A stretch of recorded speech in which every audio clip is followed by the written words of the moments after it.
Shalom Bapak Ibu Saudara yang dikasihi Tuhan, selamat pagi, senang bisa menyapa kita kembali di pagi hari ini.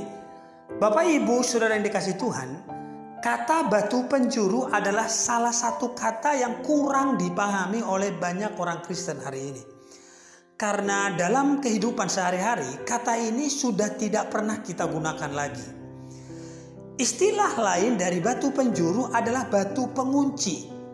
Kalau kita pelajari sejarah, maka sebelum ditemukan semen untuk membuat sebuah bangunan kokoh, maka bangunan-bangunan yang dibangun itu bertumpu pada satu batu yang disebut dengan batu penjuru atau batu pengunci.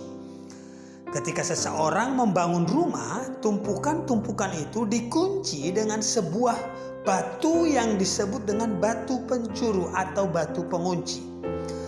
Begitu batu pengunci itu ditarik, maka bangunan akan roboh dengan sendirinya. Hal ini tentu terjadi sebelum teknologi berkembang di dunia, seperti halnya kita hari ini mengenal semen yang merekatkan satu batu dengan batu yang lain. Nah Bapak Ibu, dalam Kisah Para Rasul 4 ayat 11 dikatakan begini, Yesus adalah batu yang dibuang oleh tukang-tukang bangunan, yaitu kamu sendiri. Namun ia telah menjadi batu penjuru. Ternyata dalam ayat ini Yesus itu adalah batu penjuru dalam kehidupan kita. Pernahkah Bapak Ibu merenungkan betapa hancurnya kehidupan kita tanpa batu penjuru atau batu pengunci? Zaman dulu ketika sebuah bangunan itu batu penguncinya diambil, maka habislah bangunan itu, atau hancurlah bangunan itu, atau robohlah bangunan itu. Satu-satunya yang membuat sebuah bangunan zaman dulu masih tetap kokoh berdiri adalah karena masih ada batu penjurunya. Saya ulang, satu-satunya yang membuat sebuah bangunan zaman dulu masih tetap kokoh berdiri adalah karena ada batu penguncinya atau batu penjurunya.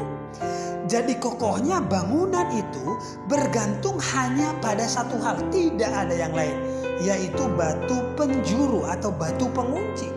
Nah pagi ini pertanyaan saya, bagaimana kebergantungan kita kepada Tuhan? Bagaimana kebergantungan kita kepada Tuhan?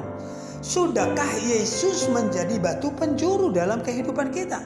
Sudahkah Yesus menjadi satu-satunya alasan dibalik kita masih berdiri hari ini? Nah, semua orang normalnya tidak menikmati atau tidak suka bergantung pada orang lain. Itu sebabnya kita melatih anak-anak kita supaya jangan terus bergantung pada kita, orang tuanya. Kita senang ketika kita melihat anak-anak kita mulai mandiri, tidak bergantung lagi kepada kita, orang tuanya. Tetapi ternyata Bapak Ibu saudara kasih Tuhan, berbeda dengan Tuhan. Dari awal kehidupan, Tuhan itu mendesain kita untuk terus bergantung hanya padanya. Kita tidak pernah didesain oleh Tuhan untuk hidup mandiri tanpa Tuhan. Pagi ini, ingatkan diri kita. Yesus itu adalah batu penjuru dalam kehidupan kita. Saya ulang, ingatkan diri kita. Yesus itu batu penjuru dalam kehidupan kita. Mungkin selama ini banyak yang hilang dari hidupmu. Saya ulang, mungkin selama ini banyak yang hilang dari hidupmu. Tapi selama engkau masih ada Tuhan, selama Tuhan masih ada dalam dirimu, engkau akan tetap kokoh berdiri. Semua bisa hilang, tapi selama engkau masih punya Tuhan, selama Tuhan masih menjadi batu penjuru dalam hidupmu, engkau akan tetap kokoh berdiri. Amin. Bapak Ibu saudara kasih Tuhan, demikian kebenaran firman Tuhan. Semoga memberkati kita. God bless you.